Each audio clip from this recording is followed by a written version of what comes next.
misteri di kekekalan. Saya akan bicara hal-hal yang mungkin selama ini kita tidak pernah ketahui atau kita tidak pernah pikirkan. Tapi saya yakin kalau Bapak Ibu sungguh-sungguh, kita akan mendapatkan banyak pencerahan melalui khotbah ini. Mari kita membuka kitab Kejadian pasal 1 ayat 1. Pada mulanya Allah menciptakan langit dan bumi. Satu pernyataan yang begitu sederhana. Pada mulanya Allah menciptakan langit dan bumi. Dalam bahasa Ibrani ya. Bereshit bara Elohim et hasamayim wa et haares. Itu bahasa Ibrani ya. Jadi kata pertama yang muncul dalam Alkitab kita adalah kata Bereshit, yang artinya pada mulanya. Makanya kitab Kejadian itu kalau bahasa Ibrani namanya Bereshit. Diambil dari kata pertama ini.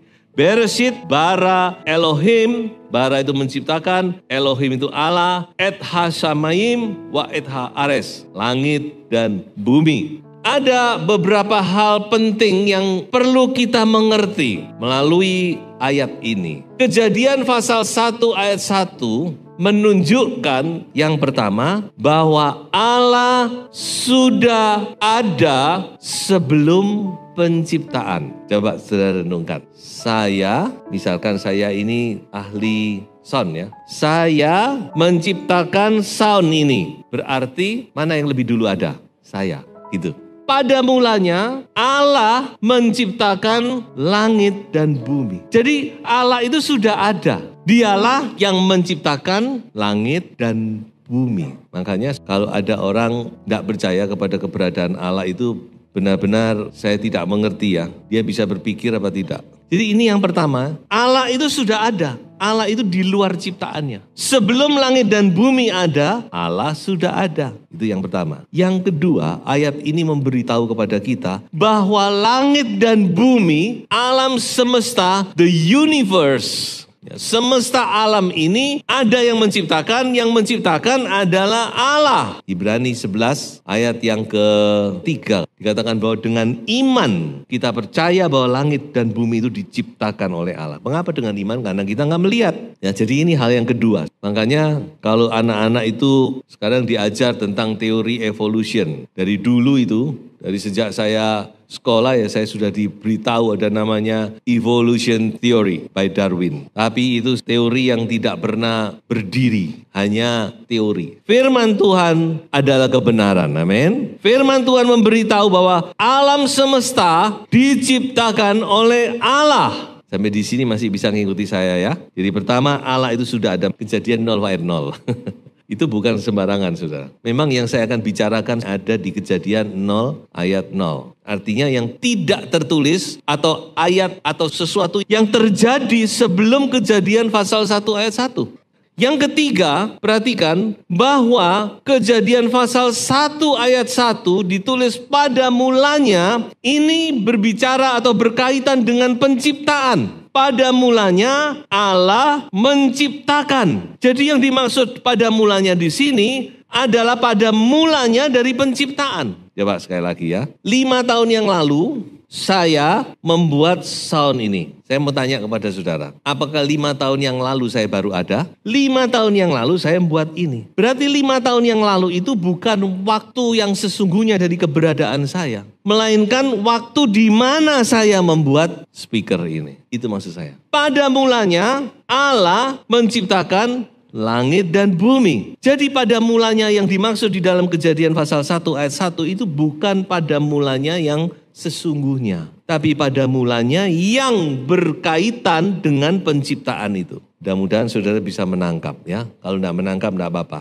Kayaknya khotbah ini harus didengar 2-3 kali baru saudara bisa menangkap apa yang saya katakan. Nah, mengapa saya katakan demikian? Saya mau berbicara apa yang terjadi, apa yang ada di Kejadian 0 ayat 0. Atau apa yang ada terjadi sebelum Kejadian pasal 1 ayat 1. Ini yang saya mau katakan. Makanya judul khotbah ini misteri di kekekalan. Nah, mari kita melihat apa yang sudah ada Bahkan apa yang terjadi, saya katakan. Saya pakai kata terjadi. Walaupun ini susah digambarkan. Sebelum Kejadian pasal 1 ayat 1. Coba saya ajak saudara membaca. Yang pertama, bahwa keberadaan Bapa, Anak, dan Roh Kudus. Itu yang pertama. Tadi sudah kita perjelas bukan? Bahwa Allah itu sudah ada sebelum Kejadian pasal 1 ayat 1. Dia sudah ada. Kejadian pasal 1 ayat 1 hanya memberitahu bahwa ada satu saat, ada satu titik di mana Allah mulai mencipta. Bahwa dialah yang menciptakan alam semesta ini. Dia sudah ada sebelumnya. Nah ini yang saya mau pertegas. Keberadaan Bapa, Anak, dan Roh Kudus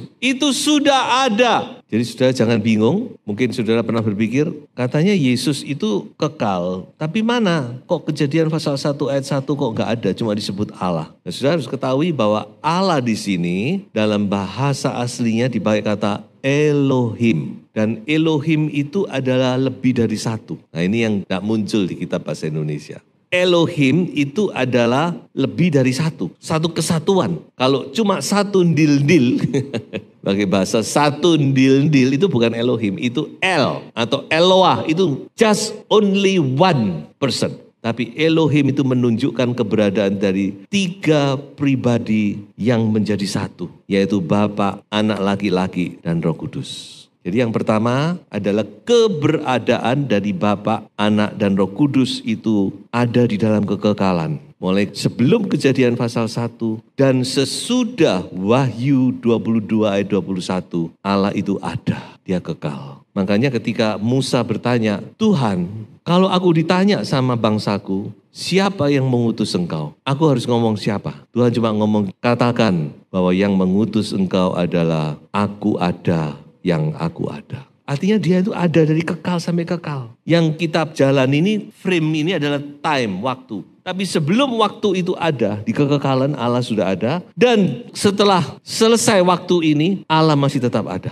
Jadi inilah yang ada sebelum Kejadian pasal 1 ayat 1. Yang ada dari sononya. Coba kita melihat satu ayat. Pernahkah Bapak Ibu membandingkan Kejadian pasal 1 ayat 1 dengan Yohanes pasal 1 ayat 1? Ini sama-sama pada mulanya tapi nggak sama. Coba saya bacakan ya. Pada mulanya adalah firman. Firman itu bersama-sama dengan Allah dan firman itu adalah Allah. Ia pada mulanya bersama-sama dengan Allah. Perhatikan ini. Kalau saya katakan pada mulanya yang ditulis di dalam Yohanes itu bukan pada mulanya dari Kejadian pasal 1 ayat 1.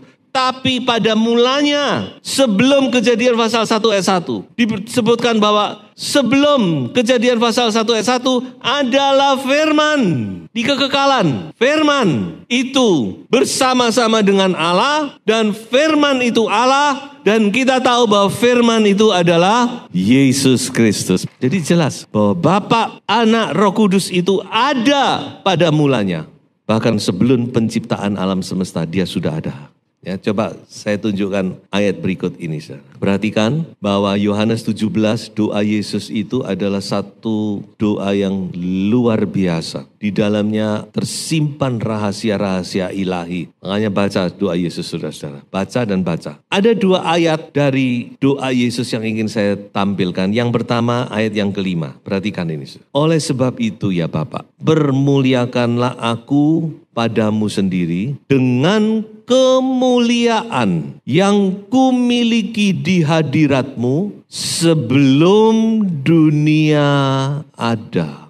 Betapa luar biasanya saudara. Dia Allah yang maha mulia. Ketika dia datang ke dunia ini, dia betul itu yang dikatakan mengosongkan diri. Tapi dalam doanya dia berkata, Tuhan, Bapak, waktunya tiba. Kalau saya boleh pakai perkataan lain, kembalikan aku kepada kemuliaan itu. Kembalikan kemuliaanku. Yang sudah, yang kumiliki sebelum dunia ini ada. Pada mulanya adalah firman. Firman itu bersama-sama dengan Allah. Dan firman itu adalah Allah. Yesus sebelum menjadi manusia, dia sang firman. Dia ada bersama dengan Bapa di dalam kemuliaan. Ayat berikutnya, ayat 24. Ya Bapa, aku mau supaya dimanapun aku berada, mereka itu adalah saudara dan saya, juga berada bersama-sama dengan aku.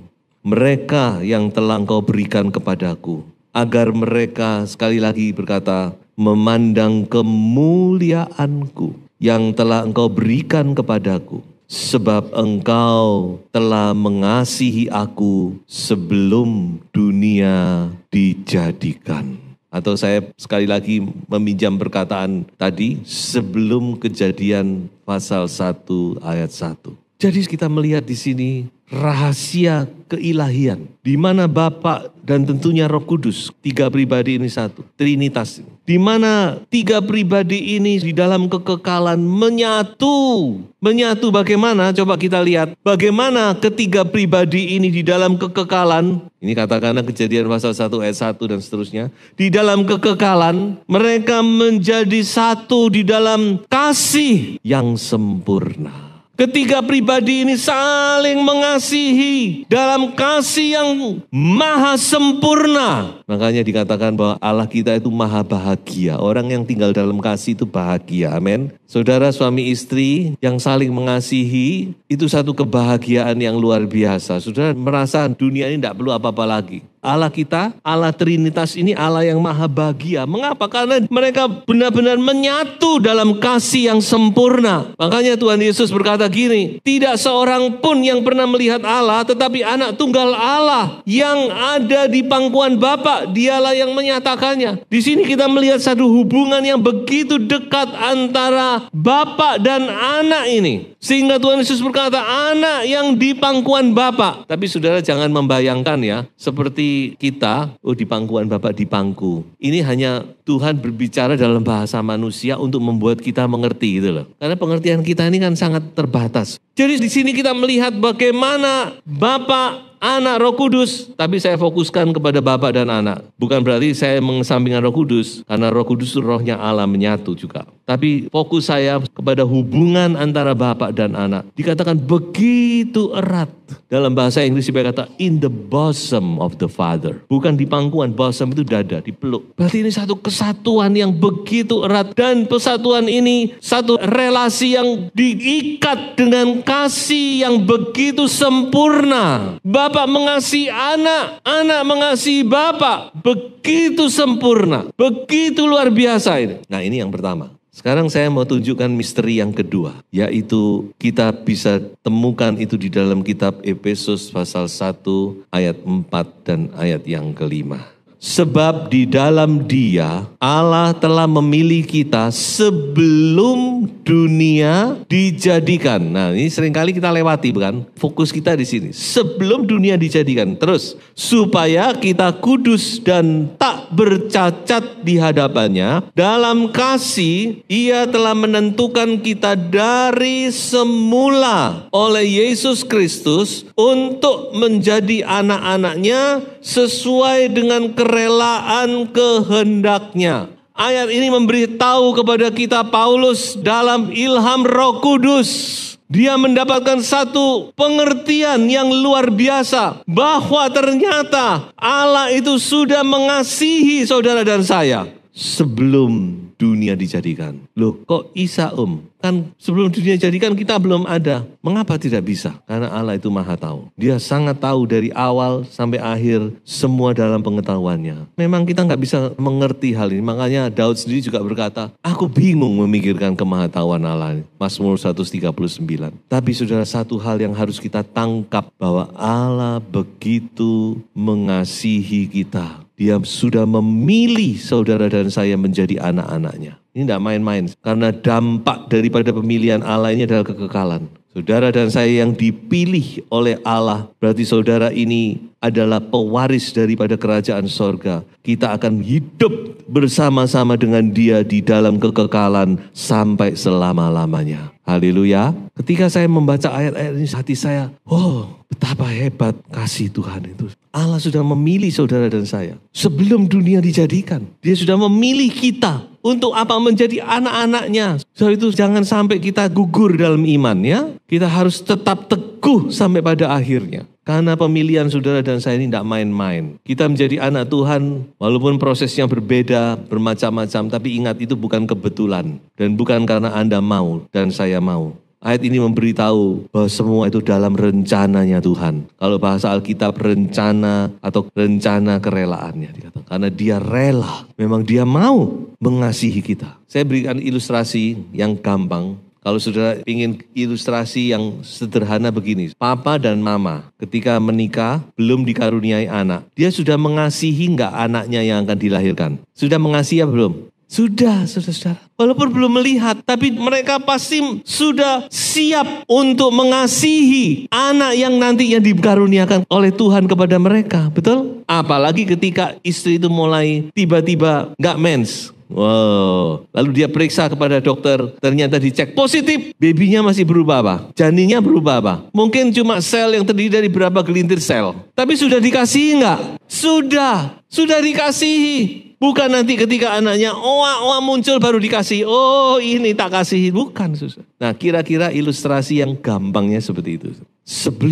Bahkan dikatakan sebelum dunia ini ada. Sebelum Allah menciptakan langit dan bumi. Allah sudah memilih kita untuk menjadi anak-anaknya. Tapi saya masuk kepada poin yang ketiga yang lebih dahsyat lagi. Ini yang saya mau tunjukkan. Puncak dari khotbah saya ini. Coba kita baca ayat ini. Sebab kamu tahu bahwa kamu telah ditebus dari cara hidupmu yang sia-sia. Yang kamu warisi dari nenek moyangmu itu. Bukan dengan barang yang fana. Bukan pula dengan perak atau emas. Melainkan dengan darah yang mahal. Yaitu darah Kristus yang sama seperti darah anak domba yang tak bernoda dan tak bercacat. Perhatikan. Ia telah dipilih sebelum dunia dijadikan. Tetapi karena kamu baru menyatakan dirinya pada zaman akhir. Saya mau tanya kepada Bapak Ibu Saudara. Kristus dipilih untuk apa? Anak dipilih untuk apa oleh Bapak? Untuk mati. Untuk mencurahkan darahnya. Ya, konteksnya kan gitu. Darah harus dicurahkan.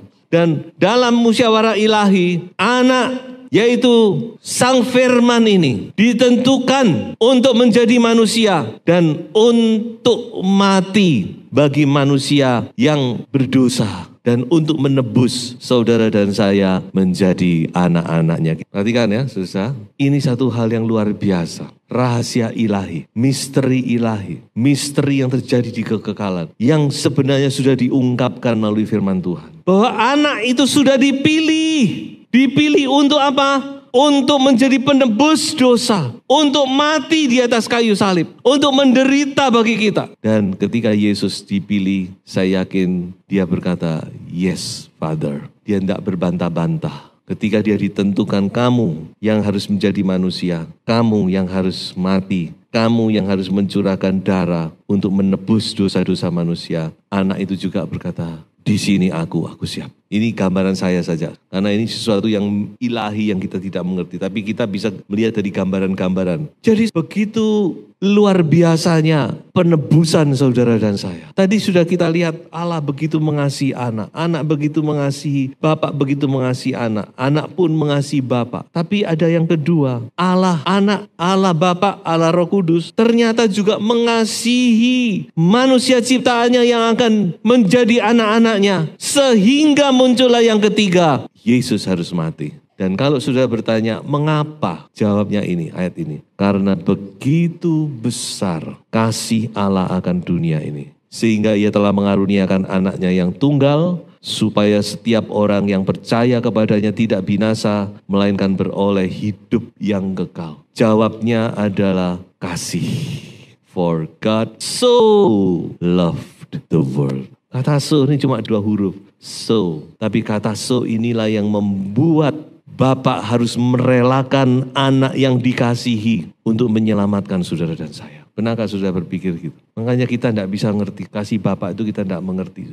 Begitu kasihnya kepada saudara dan saya. Sampai dia harus merelakan anak yang dikasihi untuk mencurahkan darahnya mati bagi saudara dan saya. Makanya Paulus berkata, kita enggak ngerti kasih. Dan dia juga berdoa supaya kita benar-benar semakin hari semakin mengerti. Nah, khotbah saya sudah selesai, tapi saya akan rangkum supaya sudah tidak bingung. Apa itu misteri di kekekalan? Cuma 3 saja poinnya. Yang pertama, apa itu misteri kekekalan? Yaitu Bapa mengasihi anak dan anak juga sangat mengasihi Bapa. Ketritunggalan Allah yang menyatu diikat dengan kasih yang begitu dalam, begitu sempurna, begitu mulia. Itu yang pertama.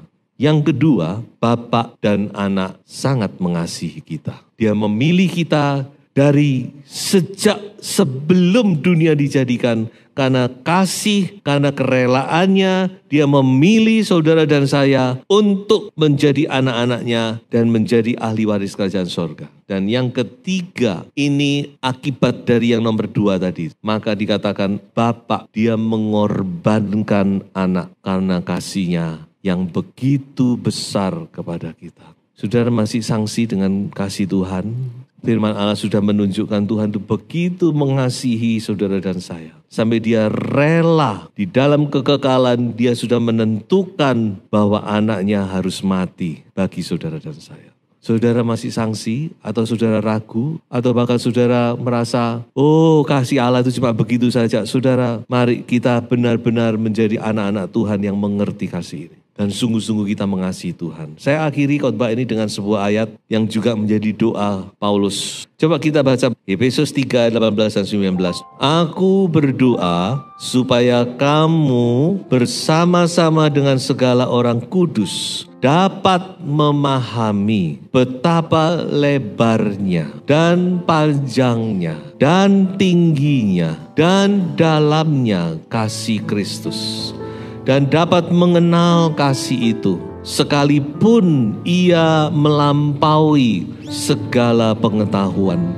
Aku berdoa supaya kamu dipenuhi di dalam seluruh kepenuhan Allah. Tuhan Yesus memberkati.